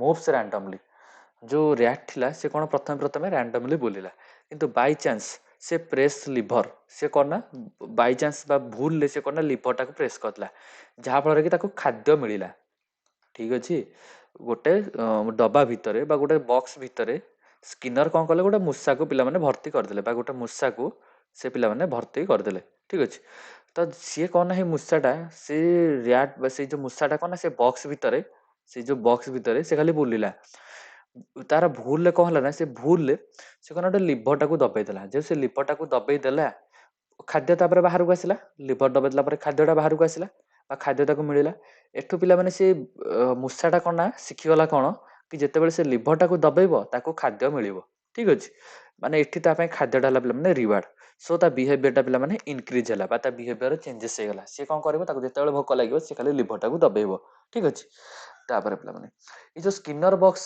बा ई जो एक्सपेरिमेंट रो हमें कोन स्किनर प्रूव कले कोन प्रूव कले पिला माने behaviour is influence by consequences आपनकर कॉन्सिक्वेंसेस रु ही आपनकर बिहेवियर टा पिला माने इन्फ्लुएंस हुए तापर रेनफोर्समेंट कोन हमर बिहेवियर टाको स्ट्रांग करे जेते हमें रेनफोर्समेंट दबा हम बिहेवियर सेते स्ट्रांग हबो पनिशमेंट वीकर करबा हम बिहेवियर टाको पिला माने किए कमेबो हम पनिशमेंट टा के हम बिहेवियर टाको कमेबो learning happen gradually through trial error जिते आप ट्रायल करेंगे भूल करेंगे हारिबे तापर ठीक करेंगे जितबे ठीक करेंगे जितबे एटा ट्रायल एरर बार बार चेष्टा करेंगे बार बार तापर आप सठिक हो बार बार चेष्टा करके आप शिखिबे सेटा कले पिला माने आपनकर लर्निंग टा पिला माने केमिति हबो पिला माने बा ग्रेजुअली आपनकर लर्निंग हबो तापर behaviour can be scientifically measured आपनकर जो बिहेवियर टा आपनकर भावना बा बिहेवियर टा आमे साइंटिफिकली आमे मेजर करि परिबा बा जो बिहेवियर टा को आमे मेजर करि परिबा तापर बस एतिकी थिला पे हमर स्किनर हमर जेथरे स्किनर स्किनर को विषय पिला माने एतिकी थिला एबे चलन जिवा पावलोव ठीक अछि देखंतु पावलोव पिला माने से किए थिले पावलोव को फुल नाम पिला माने कोन इवान पेट्रोविच पावलोव तांकर फुल नाम टा से जने रशियन साइकोलॉजिस्ट जे कि नोबेल प्राइज भी जीतिथिले केबे 1904 मसिया रे से नोबेल प्राइज जीतिथिले कोन पय जीतिथिले तांकर वर्क ऑन डाइजेशन माने कोन जेमिति कि while he study digestion in dog ऊपर जो एक्सपेरिमेंट करथिले से एक्सपेरिमेंट विषय में आगु पढ़िबा ही डिस्कवर क्लासिकल कंडीशनिंग माने से डॉग ऊपर एक्सपेरिमेंट करिकि गोटे जिंस डिस्कवर करथिले कोन क्लासिकल कंडीशनिंग से डिस्कवर करथिले a fundamental learning theory on behaviourism गोटे लर्निंग थ्योरी बा गोटे फंडामेंटल लर्निंग थ्योरी से डिस्कवर करथिले कहा ऊपर एक्सपेरिमेंट करिकि डॉग ऊपर एक्सपेरिमेंट करिकि डिस्कवर करथिले क्वेश्चन पचरिबो पावलोव हमर कहा ऊपर एक्सपेरिमेंट करथिले आपन आंसर मारिबे डॉग ऊपर गोटे मिनिट डॉग ऊपर एक्सपेरिमेंट करथिले जदि पचारे हमर स्किनर कहा ऊपर करथिले स्किनर कहा ऊपर करथिले पिला माने मन रखतो रैट ऊपर करथिले ठीक अछि तापर पिला माने हमर थॉर्नडाइक कहा ऊपर करथिले थॉर्नडाइक पिला माने कैट ऊपर करथिले ठीक अछि तो एती जिंस पिला माने मन रखि दबो क्वेश्चन पचारि दबो डायरेक्ट कि पावलोव कहा ऊपर करथिले स्किनर कहा ऊपर करथिले थॉर्नडाइक हमर कहा ऊपर करथिले चलो जेमिति कि कोन पय କ'ଣ ପାଇଁ ପାଭ୍ଲୋଭ ଆମର ଇଣ୍ଟରେଷ୍ଟେଡ୍ ହେଲେ ଏଇ ଏକ୍ସପେରିମେଣ୍ଟ ପାଇଁ କ'ଣ ପାଇଁ ପାଭ୍ଲୋଭ ଇଣ୍ଟରେଷ୍ଟେଡ୍ ହେଲେ? ପାଭ୍ଲୋଭ ଅବଜର୍ଭ କରୁଥିଲେ କି ଗୋଟେ ଡଗ୍ ସାଲିଭେଟ୍ ବା ଗୋଟେ ଡଗ୍ ସାଲିଭେଟ୍ ମାନେ କ'ଣ ପିଲାମାନେ? ନାଳ ଗଡ଼େଇବା, ଠିକ୍ ଅଛି ନା? ଯେତେବେଳେ ଗୋଟେ ଡଗ୍ ନାଳ ଗଡ଼ାଏ ତାକୁ କହନ୍ତି dog salivate. Dog salivate naturally when food is given. ଯେତେବେଳେ ଗୋଟେ କୁକୁରକୁ ଆମେ ଖାଦ୍ୟ ଦେବା ବା ଯେତେବେଳେ ପାଭ୍ଲୋଭ କ'ଣ କରୁଥିଲେ, ଯେତେବେଳେ ଗୋଟେ କୁକୁରକୁ ଖାଦ୍ୟ ଦେଉଥିଲେ ସେ କ'ଣ ନା କୁକୁରଟା ପିଲାମାନେ ଲାଳ ଗଡ଼ଉଥିଲା, ଠିକ୍ ଅଛି। But sometimes they salivated even before food appeared. କିନ୍ତୁ ବେଳେବେଳେ କ'ଣ ହେଉଥିଲା ନା ଏଇ ଯେଉଁ ଡଗ୍ ମାନେ ଥିଲେ, ଡଗ୍ ମାନେ ବେଳେବେଳେ କ'ଣ କରୁଥିଲେ କି ସେମାନେ ଅଟୋମେଟିକାଲି ସାଲିଭେଟ୍ କରୁଥିଲେ ଯେତେବେଳେ ତାଙ୍କର ଖାଦ୍ୟ ଖାଇବା ସମୟ ପଳେଇ ଆସୁଥିଲା, ଠିକ୍ ଅଛି। ତାପରେ ହ୍ୱେନ୍ ଲ୍ୟାବ୍ ଆସିଷ୍ଟାଣ୍ଟ ୱାକ୍, ଯେତେବେଳେ ଲ୍ୟାବ୍ ଆସିଷ୍ଟାଣ୍ଟ ଯେତେବେଳେ ଚାଲି ଚାଲି ଆସୁଥିଲା ସେତେବେଳେ ବି ଡଗ୍ ସାଲିଭେଟ୍ କରୁଥିଲେ, କାରଣ ସେ ଜାଣିଛନ୍ତି ଲ୍ୟାବ୍ ଆଟେଣ୍ଡାନ୍ସ ଆସିଲେ ତାଙ୍କୁ ଖାଦ୍ୟଟା ମିଳିବ। ସେଇ ଯୋଗୁଁ ଯେତେବେଳେ ଲ୍ୟାବ୍ ଆଟେଣ୍ଡାନ୍ସ କଥାଟା ବା ତାର ଆସିବା ସାଉଣ୍ଡ ବା ତାର ପାଦ ଯେତେବେଳେ ଆସିବା ସାଉଣ୍ଡଟା ଯେତେବେଳେ ଡଗ୍ ମାନେ ବି ଶୁଣୁଥିଲେ ସେତେବେଳେ ପିଲାମାନେ ସେ ସାଲିଭେଟ୍ କରୁଥିଲେ। When they hear a bell sound ମାନେ କ'ଣ? ଯୋଉଥରେ ତାକୁ ଖାଦ୍ୟ ଦିଆଯାଉଥିଲା ସେଇଟାକୁ ବି ସେଇ ସାଉଣ୍ଡଟାକୁ ବି ଶୁଣିକି ସେ ପିଲାମାନେ ସାଲିଭେଟ୍ କରୁଥିଲେ। ଆଉ ହ୍ୱେନ୍ ଦେ ସ ଦ ଫୁଡ୍ ଡୋର୍ ଓପନ୍, ଯେତେବେଳେ ସେ ଖାଦ୍ୟର ଡୋର୍ ବି ଯେତେବେଳେ ଓପନ୍ ହୁଏ ସେତେବେଳେ ସେ ସାଲିଭେଟ୍ କରୁଥିଲେ, ଠିକ୍ ଅଛି ନା? ତ ଏସବୁ ପିଲାମାନେ ଦେଖିକି ପାଭ୍ଲୋଭ କ'ଣ ନା ଇଣ୍ଟରେଷ୍ଟେଡ୍ ହେଲେ, ତାଙ୍କର ଏଇ ଯେଉଁ ପାଭ୍ଲୋଭ ଇଣ୍ଟରେଷ୍ଟେଡ୍ ହେଲେ, ଠିକ୍ ଅଛି ନା? ଦେଖନ୍ତୁ ବାସ୍ ଏତିକି ଥିଲା ପାଭ୍ଲୋଭଙ୍କର। ହଁ ବାସ୍ ଏତିକି ଥିଲା ପିଲାମାନେ, ଆଉ ଥିଲା କି ନାଇଁ? ବାସ୍ ପାଭ୍ଲୋଭଙ୍କର ପିଲାମାନେ ଏତିକି ଥିଲା। ଆଉ ମନେ ରଖନ୍ତୁ ପାଭ୍ଲୋଭ ଆମର କ'ଣ ଦେଇଥିଲେ, ବା ଆହୁରି ବି ଅଛି ପାଭ୍ଲୋଭଙ୍କର ବହୁତ ଥିଓରି, କିନ୍ତୁ ଯେହେତୁ ଅଲଗା ଅଧିକ ଜିନିଷ ପଚାରୁ ନାହିଁ ଏକ୍ଜାମରେ, ଏତିକି ଜିନିଷ ଯେହେତୁ ପଚାରୁଛି ତ ମୁଁ ଏତିକି ଜିନିଷ ପିଲାମାନେ ଆଡ଼୍ କରିଛି, ଠିକ୍ ଅଛି। ଆପଣ ଖାଲି ଏତିକି ମନେ ରଖନ୍ତୁ ପାଭ୍ଲୋଭ ଆମର କ'ଣ ଦେଇଥିଲେ? ପାଭ୍ଲୋଭ ଆମର ଦେଇଥିଲେ ଆମର କ୍ଲାସିକାଲ କଣ୍ଡିସନିଂ ଦେଇଥିଲେ। କାହା ଉପରେ ଏକ୍ସପେରିମେଣ୍ଟ କରିଥିଲେ? ଡଗ୍ ଉପରେ ଏକ୍ସପେରିମେଣ୍ଟ କରିଥିଲେ, ଠିକ୍ ଅଛି। ତାପରେ ଏବେ ଚାଲନ୍ତୁ ପଢ଼ିବା ଜେଫି ଗିଲଫର୍ଟ। ଜେଫି ଗିଲଫର୍ଟଙ୍କ ବିଷୟରେ ଆମେ ଚାଲନ୍ତୁ ପଢ଼ିବା। ଜେଫି ଗିଲଫର୍ଟ ଜଣେ ବହୁତ ମୋଷ୍ଟ ଇନଫ୍ଲୁଏନ୍ସାଲ ବା ବହୁତ most influential American psychologist in the field of human ଇଣ୍ଟେଲିଜେନ୍ସରେ ସିଏ ତାଙ୍କ ନାଁ ଜଣାଯାଏ। କ୍ରିଏଟିଭିଟି, ତାପରେ ସାଇକୋମେଟ୍ରିକ୍ସ, ତାପରେ ଏଜୁକେସନ୍ ସାଇକୋଲୋଜିଷ୍ଟ, ସେସବୁ ଜିନିଷ ଉପରେ ବହୁତ ଫେମସ୍। ଆମେ ଚାଲନ୍ତୁ ତାଙ୍କର ଗୋଟେ ଗୋଟେ କରି ସେ କ'ଣ କ'ଣ ଦେଇଥିଲେ ବା କେଉଁ କେଉଁ ଥ୍ରୋରେ ଆମକୁ ଏକ୍ଜାମରେ ପଚାରେ, ଆମେ ଚାଲନ୍ତୁ ସେ ବିଷୟରେ ପିଲାମାନେ ଆଲୋଚନା କରିବା। ଦେଖନ୍ତୁ ପିଲାମାନେ ମନେ ରଖନ୍ତୁ ଜେଫି ଗିଲଫର୍ଟ ସେ କ'ଣ ଆମର ଯେଉଁ ଆଗରୁ ଯେଉଁ ଇଣ୍ଟେଲିଜେଣ୍ଟ ଟେଷ୍ଟ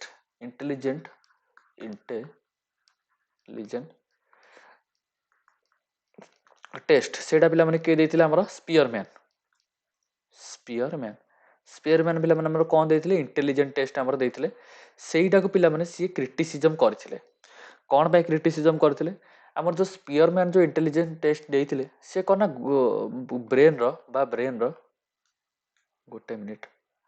ବ୍ରେନ୍ର ଆମର କିଛିଟା ସଟନ୍ ବା ଗୋଟେ ଦୁଇଟା ଆକ୍ଟିଭିଟିକୁ ବା ଗୋଟେ ଦୁଇଟା ଆସ୍ପେକ୍ଟକୁ ନଜର ରଖିକି ସେ ଇଣ୍ଟେଲିଜେଣ୍ଟ ଟେଷ୍ଟଟା ପିଲାମାନେ ଦେଇଥିଲେ। କିନ୍ତୁ ଆମର ଯିଏ ଗିଲଫର୍ଟ ଥିଲେ ସେ ତାକୁ ଇଗ୍ନୋର ମାରିଥିଲେ। କ'ଣ ପାଇଁ ଇଗ୍ନୋର ମାରିଥିଲେ ପିଲାମାନେ? କାରଣ ଗିଲଫର୍ଟ ବିଲିଭ୍ କରୁଥିଲେ କି ଆମର ଯେଉଁ ଆଇକ୍ୟୁ ଟେଷ୍ଟଟା ବା ଆମର ଇଣ୍ଟେଲିଜେଣ୍ଟ ଟେଷ୍ଟଟା ସେଇଟା ପିଲାମାନେ ଆମର ଗୋଟେ ବା ଆମର କେବଳ ମେଣ୍ଟାଲ୍ ଆବିଲିଟିକୁ ନେଇକି ଆମେ ଡିସାଇଡ଼୍ କରିପାରିବେନି ଯେ ଆମେ ଇଣ୍ଟେଲିଜେଣ୍ଟ ବୋଲି। ଆମର ବହୁତ ସାରା ଆସ୍ପେକ୍ଟ ବା ବହୁତ ସାରା ଡାଇମେନସନ୍କୁ ନେଇକି ଆମେ ଇଣ୍ଟେଲିଜେନ୍ସଟାକୁ ମାପିବା। ସେ ପିଲାମାନେ ନର୍ମାଲି 3ଟି ଡାଇମେନସନ୍କୁ ନେଇଥିଲେ। ଗୋଟେ ଡାଇମେନସନ୍ ନେଇଥିଲେ ଅପରେସନ୍, ଗୋଟେ ଡାଇମେନସନ୍ ନେଇଥିଲେ କଣ୍ଟେଣ୍ଟ, ଗୋଟେ ଡାଇମେନସନ୍ ନେଇଥିଲେ ପ୍ରଡକ୍ଟ। ସେ 3ଟି ଡାଇମେନସନ୍ ନେଇକି ଆମର ଇଣ୍ଟେଲିଜେଣ୍ଟ ଟେଷ୍ଟ ଦେଇଥିଲେ। ଆଉ ଗୋଟେ ଫେମସ୍ କୋଶ୍ଚିନ୍ ପିଲାମାନେ ପଚାରିଥିଲା ଓଟିଇଟିରେ ପଚାରିଛି, ଓଟିଇଟିରେ ପେପର 2ରେ ପିଲାମାନେ ପଚାରିଛି, ଠିକ୍ ଅଛି। ପେପର 1ରେ ମୁଁ କାହିଁ ଦେଖିନି, କିନ୍ତୁ ପେପର 2ରେ ପଚାରେ ଏଇ ଯେଉଁ ଗିଲଫର୍ଟଙ୍କ ବିଷୟରେ କି ଆମର ଯେଉଁ ଦେଇଥିଲେ ଗିଲଫର୍ଟ ଯେଉଁ ଦେଇଥିଲେ ଆମର 3 ଡାଇମେନସନାଲ ଇଣ୍ଟେଲିଜେନ୍ସ ମଡେଲ ଦେଇଥିଲେ ସେଇଥିରେ ପିଲାମାନେ ଏବେ ରିସେଣ୍ଟଲି କେତେଟା ଇଣ୍ଟେଲିଜେନ୍ସ ଅଛି ପିଲାମାନେ ମନେ ରଖନ୍ତୁ 180ଟା। ଏବେ ରିସେଣ୍ଟ ବା ଏବେକା ଲାଟେଷ୍ଟ 180ଟା ହିଁ ଅଛି।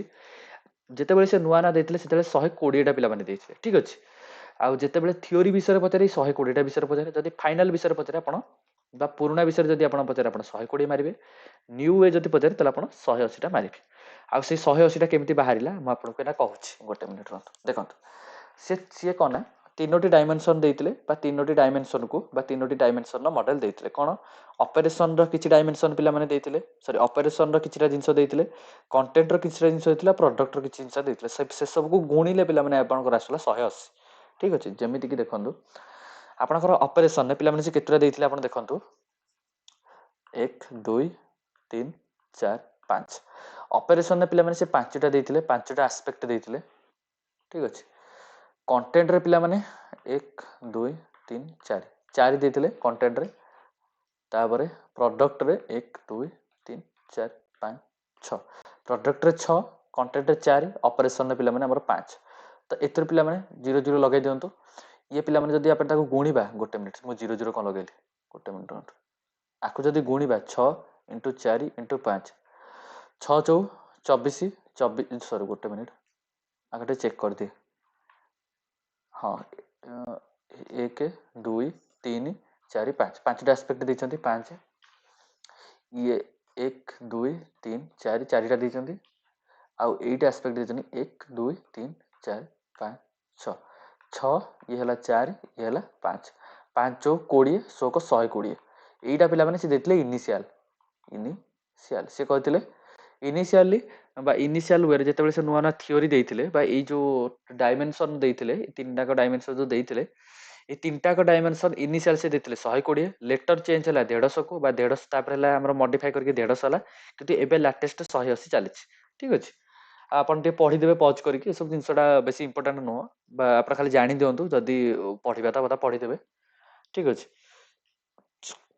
एटा इंपोर्टेंट पिला माने हेले किलफोर्ड तापर 150 टा देले फास्ट देले 120 टा ए देखो ना ए देखो फास्ट 120 टा एबिलिटी देले तापर 150 टा गिलफोर्ड एबिलिटी देले तापर पिला माने 180 टा एबे चलछि 180 टा एबिलिटी से देइछंती ठीक अछि चलो बस एति थला पिला माने गिलफोर्ड को इंटेलिजेंस विषय रे आ पिला जदी आपण एरा सब पढिबा को चाहूचती पढि देबे किंतु पचारे पिला माने ए गोटे क्वेश्चन पचारे कि केतोटा एबिलिटी देइथिले आ लेटेस्ट केतोटा चलछि आ इनिशियली से केतोटा देइथिले मन रख ठीक अछि तापर आ जदी ई 150 विषय पचारे आपण मन रख तो 500 टा ऑपरेशन 4टी कंटेंट आ 6टा प्रोडक्ट एति खाली मन रखि देबे आ पिला माने एटार बेसी बा बेसी आउ एफासाइजेस करी पचारेनी कि बेसी आउ डिटेल को जाएनी मु कहीं देखिनी ओटीटी रो क्वेश्चन रे तापर एबे आसंतु लास्ट हमर रहिले आल्बर्ट बांदुरा आको विषय पढ़ी कि आमे ए वीडियोटा को एंड करिबा ठीक अछि आ आल्बर्ट बांदुरा पिला माने बहुत ही इंपोर्टेंट आल्बर्ट बांदुरा जो हमर थिले बहुत ही इंपोर्टेंट कोन पय इंपोर्टेंट चलंतु आमे कथा हेबा आल्बर्ट बांदुरा पिला माने हमर कोन देथिले आल्बर्ट बांदुरा देथिले कि ऑब्जर्वेशनल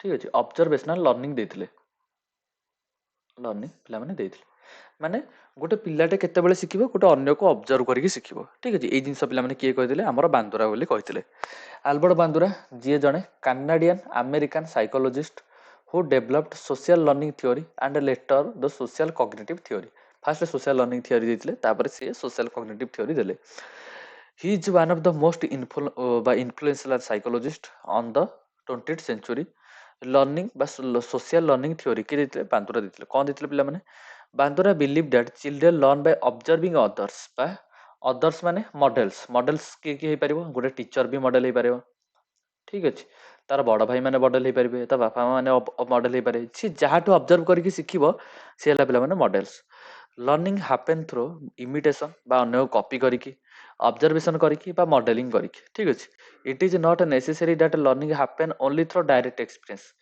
एटा माने करूनी जे लर्निंग टा ओनली डायरेक्ट एक्सपीरियंस रु ही हबो ठीक अछि ताबरे children can learn by watching others behaviour and its consequences गोटे पिलाटे केमिति लर्न करिवो गोटे अन्यर बिहेवियर को वाच करके लर्न करिवो आउ से जो बिहेवियर जो सब कॉन्सिक्वेंसेस हुए से सब भी से ऑब्जर्व करके से लर्निंग टा करिवो चलो तापर बादुरा कर जो हमर की प्रोसेस बा लर्निंग रो जो चारोटी की प्रोसेस देइथिले चलन ता विषय में ध्यान देबा प्रथम प्रोसेस हला पिला माने अटेंशन जदि प्रथम प्रोसेस रे से अटेंशन बा ध्यान सहकारे सुनिबो बा ऑब्जर्व करिवो देन से लर्निंग करिबा बा जोटे child must pay attention to the model जते बेले से मॉडल टा को भल से अटेंशन दबो गोटे मिनिट हां सेते बेले जाई कि से लर्न करिवो तापर पिला माने कोन रिटेंशन करके भी से लर्न करिवो केमिति child must remember what was observe गोटे चाइल्ड केते बेले रिमेंबर करिवो जेते बेले से कोन ऑब्जर्व करिछि बा रिटेंशन रे कोन ऑब्जर्व कर सेटा पिला माने से मन करिवो तापर रिप्रोडक्शन जो जिंस से ऑब्जर्व करके सिखिला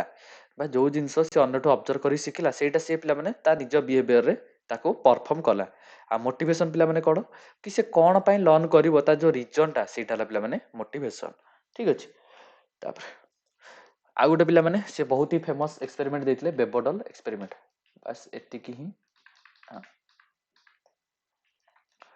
ଦେଖନ୍ତୁ ବେବଡଲ ଏକ୍ସପେରିମେଣ୍ଟ ପିଲାମାନେ କ'ଣ? ବେବଡଲ ଏକ୍ସପେରିମେଣ୍ଟ ଗୋଟେ ମିନିଟ୍ ପିଲାମାନେ ଦେଖନ୍ତୁ।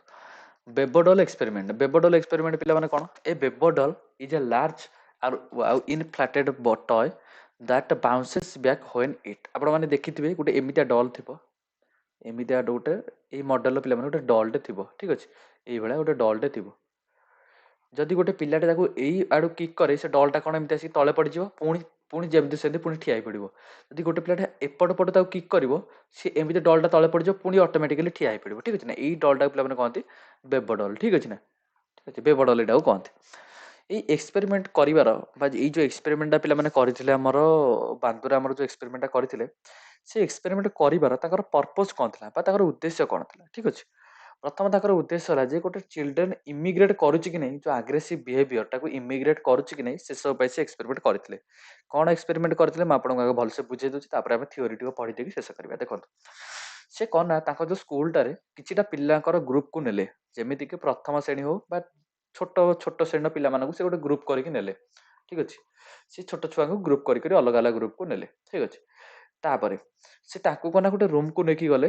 ସେ ରୁମରେ କ'ଣ ନା ଏଇଟା ଗୋଟେ ବେବଡଲ, ଗୋଟେ ବହୁତ ବଡ଼ ବେବଡଲଟେ ଥୁଆ ହେଇଥିଲା, ଠିକ୍ ଅଛି।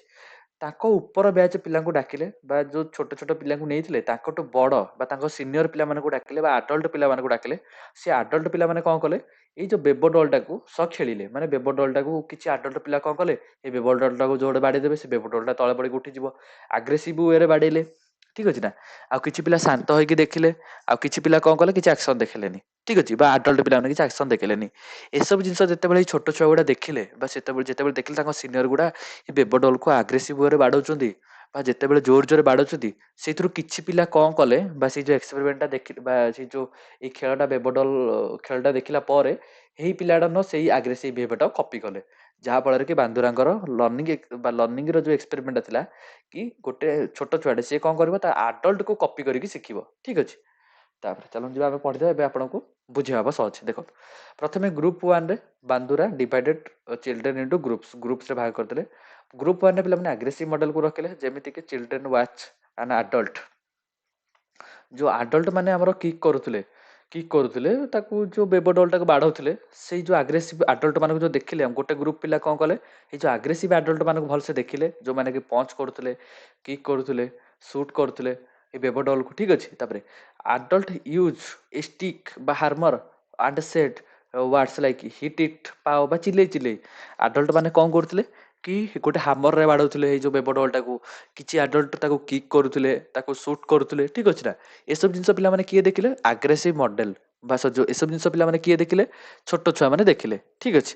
ତାପରେ ପ୍ରଥମ ମଡେଲ କ'ଣ କଲେ କି ଗୋଟେ ଆଗ୍ରେସିଭ୍ ଛୁଆମାନଙ୍କୁ ନେଇକି ଗୋଟେ ମଡେଲ କଲେ, ଗୋଟେ ଗ୍ରୁପ କଲେ, ଗୋଟେ ଆଗ୍ରେସିଭ୍ ଛୁଆଙ୍କୁ ନେଇକି, ଗୋଟେ ନନ୍ ଆଗ୍ରେସିଭ୍ ଛୁଆଙ୍କୁ ନେଇକି ବି ଗୋଟେ ଗ୍ରୁପ କରିଥିଲେ।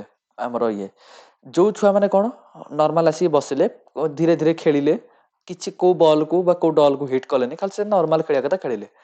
ଆଉ ଗୋଟେ ଗ୍ରୁପର ପିଲା କ'ଣ କଣ୍ଟ୍ରୋଲ ଗ୍ରୁପ, ସେମାନେ କିଛି ଖେଳିଲେନି, ଖାଲି ଠିଆ ହେଲେ। ଯେଉଁ ଛୁଆମାନେ ଦେଖିଲେ ଏଇ ତିନିଟାକ ଗ୍ରୁପକୁ, ଯେଉଁ ଛୁଆମାନେ ଆମର ଆସିକି ତିନିଟା ଗ୍ରୁପକୁ ଦେଖିଲେ, ସେ ଛୁଆମାନଙ୍କ ଭିତରୁ ବା ସେଇ ଯେଉଁ ଛୁଆମାନେ କାହାକୁ ବେଶୀ ପିଲାମାନେ ଇମିଡିଏଟ୍ କଲେ, ଯେଉଁମାନେ ଆଗ୍ରେସିଭ୍ ମଡେଲ, ଯେଉଁରା ସବୁ ଆଗ୍ରେସିଭ୍ ବିହେଭିୟର ଦେଖୁଥିଲେ, ସେମାନଙ୍କୁ ବେଶୀ ଇମିଡିଏଟ୍ କଲେ। ଏଇ ଏକ୍ସପେରିମେଣ୍ଟରେ ଆମେ କ'ଣ ଶିଖିଲେ କି ଯେଉଁ ବିହେଭିୟରଟାକୁ ନା ପିଲାମାନେ କପି କଲେ। କିନ୍ତୁ ନନ୍ ଆଗ୍ରେସିଭ୍ ମଡେଲର ପିଲାମାନେ ସେମାନେ କିଛି ବିହେଭିୟର ଦେଖୁନଥିଲେ। କଣ୍ଟ୍ରୋଲ ଗ୍ରୁପର ପିଲାମାନେ ସେମାନେ କିଛି ବିହେଭିୟର ଦେଖୁନଥିଲେ, କିନ୍ତୁ ଦେଖୁଥିଲେ କ'ଣ, ଏଇ ଆଗ୍ରେସିଭ୍ ମଡେଲର ପିଲାମାନେ ବିହେଭିୟର ଦେଖୁଥିଲେ। ଏଇ ବିହେଭିୟରଟାକୁ ପିଲାମାନେ ବେଶୀ କପି କଲେ, ଠିକ୍ ଅଛି। ତାପରେ ଦେଖନ୍ତୁ, ରେଜଲ୍ଟସ ଅଫ୍ ଏକ୍ସପେରିମେଣ୍ଟ ପିଲାମାନେ କ'ଣ ହେଲା, ମୁଁ ଟିକେ ପାଣି ବି ଦିଏ, ଗୋଟେ ମିନିଟ୍। ତ ରେଜଲ୍ଟ ଆପଣଙ୍କୁ କ'ଣ ମିଳିଲା ବା ଆମର ଯେଉଁ ଥିଲେ ତାଙ୍କୁ ରେଜଲ୍ଟ କ'ଣ ମିଳିଲା, ଆମର ଯେଉଁ ଗୋଟେ ମିନିଟ୍ ପେନ୍ଟାକୁ ଅନ୍ କରିଦିଏ।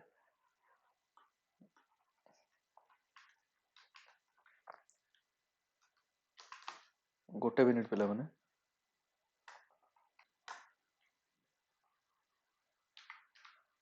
ଦେଖନ୍ତୁ, ତ ପିଲାମାନେ ଏଇ ଯେଉଁ ଏକ୍ସପେରିମେଣ୍ଟର ପିଲାମାନେ ରେଜଲ୍ଟ ଆମକୁ କ'ଣ ମିଳିଲା ବା ଏକ୍ସପେରିମେଣ୍ଟରୁ ଆମେ କ'ଣ ଶିଖିଲେ, ଦେଖନ୍ତୁ। ଫାର୍ଷ୍ଟ ଚିଲଡ୍ରେନ୍ ଯିଏକି ଆଗ୍ରେସିଭ୍ ବିହେଭିୟରକୁ ବା ଆଗ୍ରେସିଭ୍ ମଡେଲକୁ କପି କରୁଥିଲେ, ସେମାନେ ଆଗ୍ରେସିଭ୍ ବିହେଭିୟର ପିଲାମାନେ ଦେଖେଇଲେ। କ'ଣ କଲେ, ସେମାନେ ଲେଟର ବା ପର ଷ୍ଟେଜରେ ସେମାନେ ପଞ୍ଚ କଲେ, କିକ୍ କଲେ, ହିଟ୍ କଲେ, ଯେମିତିକି ଆଡଲ୍ଟ ମାନେ କରୁଥିଲେ, ଠିକ୍ ଅଛି। ତାପରେ ସମ୍ ରିପିଟେଡ୍ ଦ ଏକ୍ଜାକ୍ଟ ୱାର୍ଡସ୍ ଯୋଉ ପିଲାମାନେ ବା ଆମର ଯୋଉ ପିଲାମାନେ ଆମକୁ 3ଟା ଗ୍ରୁପରେ ଆମେ ବାଣ୍ଟି ଦେଇଥିଲେ। ଗୋଟେ ଗୋଟେ ଗ୍ରୁପର ପିଲା ବା ଗୋଟେ ଆଗ୍ରେସିଭ୍ ଗ୍ରୁପ ରଖିଥିଲେ, ଗୋଟେ କାମ୍ ପିଲା ରଖିଥିଲେ, ଆଉ ଗୋଟେ କିଛି ବିହେଭିୟର ଦେଖୁନଥିଲେ ସେମାନଙ୍କୁ ରଖିଥିଲେ। ଏଇ ଯୋଉ ଛୋଟ ପିଲାମାନେ ପ୍ରଥମେ ବେଶୀ ଆଟ୍ରାକ୍ଟେଡ୍ ହେଲେ ବା ବେଶୀ ଅବଜର୍ଭ କଲେ କାହାକୁ, ଆଗ୍ରେସିଭ୍ ପିଲାମାନଙ୍କୁ। ଠିକ୍ ଅଛି। Boys showed more aggression than girls. ଝିଅ ପିଲାମାନଙ୍କ ତୁଳନାରେ ପୁଅ ପିଲାମାନେ ବେଶୀ ଆଗ୍ରେସନ୍ ପିଲାମାନେ ଦେଖଉଥିଲେ। Non aggressive model group behaviour calmly. ଯୋଉ ନନ୍ ଆଗ୍ରେସିଭ୍ ପିଲାମାନେ ଥିଲେ ସେମାନେ ଶାନ୍ତ ବିହେଭିୟର ପିଲାମାନେ ସେମାନେ ଦେଖେଇଲେ। ତାପରେ control group sold normal behaviour. ଯୋଉ ପିଲାମାନେ କଣ୍ଟ୍ରୋଲ କରୁଥିଲେ ବା ନିଜ ବା କଣ୍ଟ୍ରୋଲ ଗ୍ରୁପର ଯୋଉ ପିଲାମାନଙ୍କୁ ଯିଏ ଅବଜର୍ଭ କରୁଥିଲେ ସେମାନେ ନର୍ମାଲ ବିହେଭିୟର ଦେଖେଇଲେ। ଠିକ୍ ଅଛି। ଆଉ ଥରେ ମୁଁ ବୁଝେଇ ଦଉଛି, ଟିକେ ଗୋଟେ ମିନିଟ୍ ଦେଖନ୍ତୁ। 3ଟି ଗ୍ରୁପ ବନେଇଥିଲେ ଆମର, 3ଟି ଗ୍ରୁପ ବନେଇଥିଲେ। ଗୋଟେ ବା 3ଟି ଆଡଲ୍ଟ ମାନଙ୍କ ଗ୍ରୁପ ବନେଇଥିଲେ। ଆଡଲ୍ଟ ମାନଙ୍କ ଗ୍ରୁପ ବନେଇଥିଲେ। ତାଙ୍କୁ ଅବଜର୍ଭ କୋଉମାନେ କରୁଥିଲେ, ଛୋଟ ଛୁଆମାନେ। ଠିକ୍ ଅଛି। ଛୋଟ ଛୁଆମାନେ ଅବଜର୍ଭ କରୁଥିଲେ।